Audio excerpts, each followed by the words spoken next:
LPG ഗ്യാസിന്റെ ക്ഷാമം കാരണം പല ഹോട്ടലുകളും റെസ്റ്റോറൻറ്റുകളും അടച്ചിട്ടിരിക്കുകയാണ്.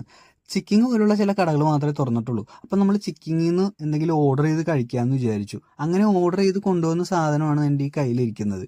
കിങ് ഓഫ് സ്പൈസസ് എന്നാണ് ചിക്കിങ് അവരെ തന്നെ വിശേഷിപ്പിക്കുന്നത്. അപ്പോൾ ഇത് എങ്ങനെയുണ്ടെന്ന് നോക്കാൻ വേണ്ടിയിട്ടാണ് നമ്മൾ ഈ സംഭവം ഓർഡർ ചെയ്തത്. അപ്പോൾ നമ്മൾ ഓർഡർ ചെയ്തതെന്ന് പറഞ്ഞൊരു കോംബോ പാക്ക് ആയിട്ടാണ് ഓർഡർ ചെയ്തത്. ഒരു 650 എമൗണ്ട് ആയിട്ടുണ്ട് ഇത് വാങ്ങിക്കാനായിട്ട്. 650ക്ക് വേണമെങ്കിൽ 2 ചിക്കൻ വാങ്ങിച്ച് നമുക്ക് ഗ്രില്ല് ചെയ്ത് കഴിക്കാം കേട്ടോ.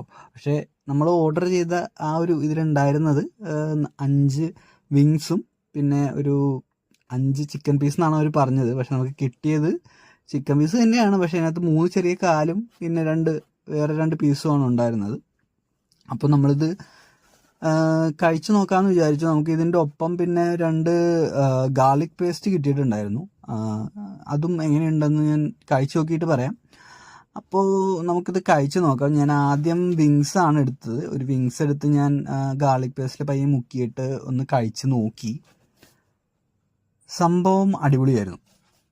ആദ്യത്തെ ബൈറ്റ് വാസ് അവസം. ലൈക്ക് രണ്ടാമത്തെ ബൈറ്റ് കഴിച്ചപ്പോൾ എനിക്ക് എന്തൊരു ഇഷ്ടം ഇല്ലായ്മ തോന്നി. ബിക്കോസ് രണ്ടാമത്തെ ബൈറ്റിന് എൻ്റെ പ്രശ്നം വെച്ചാൽ ഞാൻ ഗാർലിക് പേസ്റ്റിൽ മുക്കിയിട്ടുണ്ടായിരുന്നില്ല.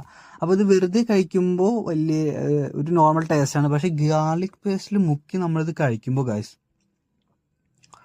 ഒന്നും പറയാനില്ല, സൂപ്പർ ടേസ്റ്റാണ്. ഗാർലിക് പേസ്റ്റാണ് ഇതിൻ്റെ മെയിനായിട്ടുള്ള ഒരു എന്താ പറയുക സംഭവം. ഗാർലിക് പേസ്റ്റ് ഇല്ലയെന്നുണ്ടെങ്കിൽ ഈ ചിക്കൻ പോയി. ഗാർലിക് പേസ്റ്റ് മുക്കി കഴിക്കുന്ന ഒന്നും പറയാനില്ല, സൂപ്പർ ടേസ്റ്റാണ്. അപ്പോൾ നമുക്ക് ഇത്രയും ചിക്കൻ കൂടി ഇനി ബാക്കിയുണ്ട്. ഞാൻ ഒരു പീസും കൂടി കഴിച്ചാലോ എന്നാണ് ആലോചിക്കുന്നത്, ഗാർലിക് പേസ്റ്റ് ഒരെണ്ണം തീർന്ന വരെ.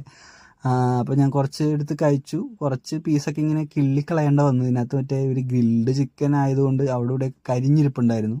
അപ്പോൾ ആ പീസ് കഴിക്കാൻ ഒരു ടേസ്റ്റ് ഇല്ല. പിന്നെ ബാക്കിയുള്ള പീസ് ഈ ഗാർലിക് പേസ്റ്റ് മുക്കി കഴിക്കാൻ ടേസ്റ്റ് ഉണ്ട് ഗൈസ്. പിന്നെ ഇവർ ബോയിൽ ചെയ്തിട്ടാണെന്ന് തോന്നുന്നത് ഗ്രില്ല് ചെയ്യുന്നത്. ഉള്ളൊക്കെ നന്നായിട്ട് വെന്തിരിപ്പുണ്ട്. അപ്പോൾ ഓവറോൾ നമുക്ക് വേണമെങ്കിൽ ഒരു 3 ഔട്ട് ഓഫ് 5 അല്ലെങ്കിൽ 3.5 ഔട്ട് ഓഫ് 5 കൊടുക്കാം ഗൈസ്. കൊള്ളാം, സംഭവം കൊള്ളാം. ഗാർലിക് പേസ്റ്റ് ഇല്ലായിരുന്നെങ്കിൽ പോയേനെ. ഓക്കെ ഗൈസ്, അപ്പോൾ ഞാനിതൊന്ന് കഴിച്ച് തീർക്കട്ടെ.